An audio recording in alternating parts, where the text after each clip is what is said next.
I'm here. Why don't you say hello? Who Hi. are you? Hi, I'm Bernard.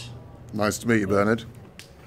I'm Sean, first time at BoS, super cool thing with the workshop. And we're going to talk about the experience Pete had, how he discovered the conference. He did it at home. He had a chat with a colleague who told him about this fantastic conference. Then they had an exchange. The next thing happened. Pete went home and he spoke with his wife. Do you have time? Can I actually go to the conference? Is this cool? They had kind of negotiations. The next thing was he actually had to go to his boss. He needs approval. And what they figured out, it would be cool if the conference would give them cool arguments, like a letter to the boss, telling me this is the reason why you have to go. He can print it out and give it to them as argument. What's the great benefits? So from that, actually, he takes his car, he goes to the airport, and one of the problems, of course, traffic, yes, and of course, there's an option for Uber. And he actually arrives on the airport, and he has the problems with the notifications coming in, and I bet he's thinking of TSA pre-check-in, so kind of speed up this whole process. When he actually gets into the plane, one of the problems is, of course, he has little space, which means he would want an upgrade, which is a problem again with his boss actually. But the one thing he really figured out, he has problems with his battery lifetime, like 7 hours in a plane and the battery is going low. The idea is maybe the guys in the plane can just hand out these power stations or cables so he can hook up his laptop. Then he actually arrives in Boston Airport and he calls, checks out the Uber, so he needs to go to the hotel. He actually manages to get to the hotel. He has a little bit of problem with the check-in and with not finding his registration, and also problems with the RFD cards not opening the hotel room, but he actually manages that. From that, he actually comes to the conference hall. And the one thing they were thinking about, maybe you want to have a printer to just print out the cards for the people that maybe come late or people don't turn up, should just print out the cards directly. And in the World Trade Center, the one thing they kind of discovered is they constantly harassed with some kind of phone calls, emails from colleagues, and the idea is maybe better to have a solution to keep the people not bothering you. Then they go into the breakfast room, so they actually exchange. They have like all these cool interactions in the breakfast room, talking with people, also using the Slack channels. What they kind of thought was cool is like the distinguishing who are the people that are here the first time and who are the people you can ask, like you have been there or what's the things about. In the theater, the one thing, the problem was like the temperature. As you said, you can never have it right, but they told perhaps the solution would be to tell them what is the temperature going to be, like 18 degrees, meaning I'm a cold guy, then I will take a long sleeved shirt with me. Or maybe you have like a nice long-sleeved pullover you just give out to people with a nice logo on top. And also they registered the problem with the speaker, kind of with the light. People, it's hard to communicate. The people were saying, who is speaking? The guy from heaven? Also this communication. They need some to fix the problem with the light.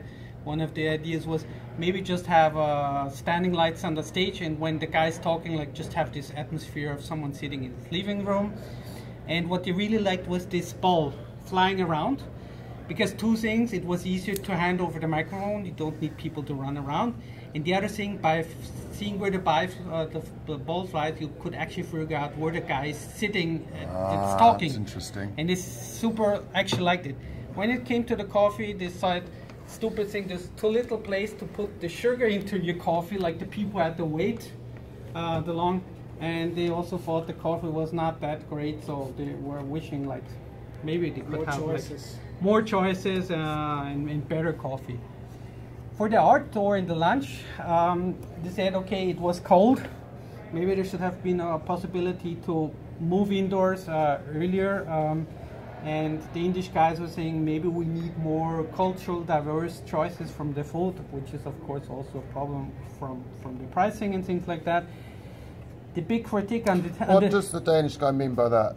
Pardon? The diverse menu. Like people from India, I don't know what they usually like to eat. I don't know if it's a religious or culture thing. Hard to say. Maybe they want like 2 streams, like the Asian stream and the European and American. I don't know exactly. The big thing was the dinner. Everyone liked it, but it was just so loud. It was almost impossible to talk. People got like throat aches after 1 hour, and it was too crowded. And they were thinking there should be a more open space, and it should be really the possibility to sit down and have a chat and talk. People just kind of left after an hour because it was just too tiring. And that was kind of a really missed opportunity, because making this connection is really everything about the conference. So next day, actually, how did they come to the workshop? They said one thing they were missing is a clear announcement. When does it really start? I think it took a little bit longer. It was like a little bit of confusion. And it would have also been kind of nice for the people that don't attend, have an easy way to say, I have to leave earlier, so we can start in time and don't have to run around. But after all... Is this a good thing? Was that a benefit or a negative? Talking to Mark's wife. Just an action. Yeah, it was just an action. Yeah, it was taking place over there. Taking place, yeah. Like, how did they get to the venue? Yeah, so it was actually only the delay of starting it, and yeah, and here's actually where Pete's venue arrived. Enjoyed the work. Wow. Yes. That's amazing. Thank you. Yes, it was fun. Thank you very much. Fun. We got very good feedback. All the 7 people attending would recommend it to a colleague and give us the best possible. Fabulous. Note. That's really great. And I mean, I think what is interesting about Pete's journey is that he hasn't talked about the hurricane and the fact that people were leaving early as well. So maybe that was fantastic. We'll sum it up for you. That's amazing. Next week. Brilliant. So how do these work? Okay, so locations. We have fixed locations. We have moving locations for like bus, trains, ships, planes. We have human touch points, people you can approach all along the journey, or you have digital touch points like apps, devices, websites.